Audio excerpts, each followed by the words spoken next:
Well, it's a great honor to be here for this installation. I'm Mark Tooley, president of the Institute on Religion and Democracy in Washington, and I first became familiar with the Francis Asbury Society about 25 years ago when a former staffer of the society came to work for our organization, Gerald Walls, who may be here in the audience. So there you are, Gerald. Good to see you. And through Gerald, had the honor to meet Ron Smith maybe 20 years ago, years that went by so quickly, and he came by our office once or twice or 3 times, and hopefully will again. So in effect, the circle is being closed by my being here today. Our organization, firstly I have to mention that I was trying to explain to an ardent Roman Catholic friend a few days ago in Washington, D.C., what I was coming to Kentucky for, and I was trying to explain it in baby steps, and said there's a place called Wilmore, and there's lots of holiness there, and lots of sanctified people there, and there's something called the Francis Asbury Society, and who is he?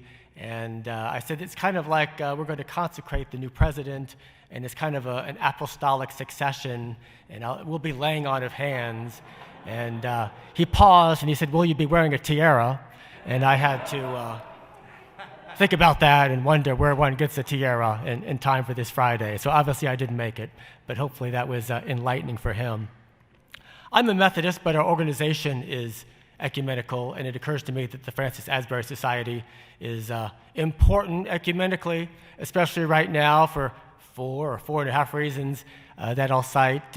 Firstly, you can't talk about the man, Francis Asbury, too much.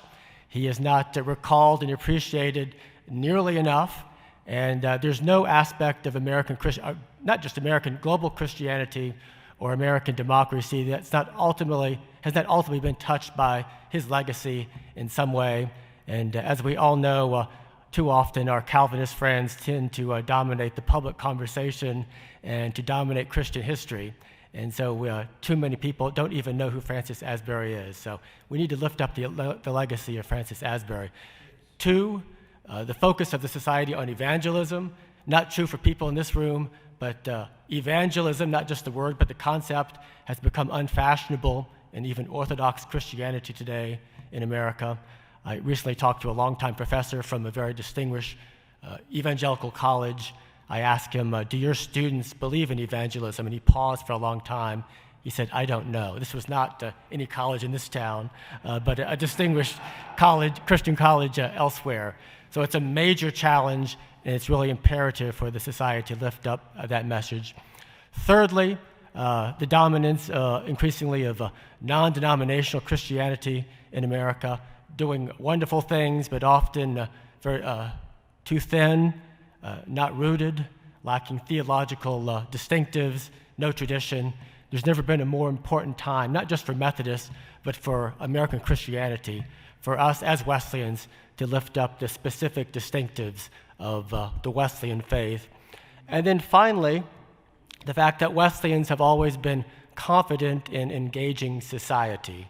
There's not a lot of confidence in American Christianity today about engaging society. There's a lot of fear, a lot of pessimism. But I think it's fair to say that Methodists have not just been hopeful in an eschatological sense, but Methodists have always been optimistic in this world and what God is going to accomplish in society in this world. And has there ever been a time when optimism was more needed than it is today? So perhaps that's the most important gift that Wesleyans can contribute to America and to the church today. So Ron Smith, God bless you.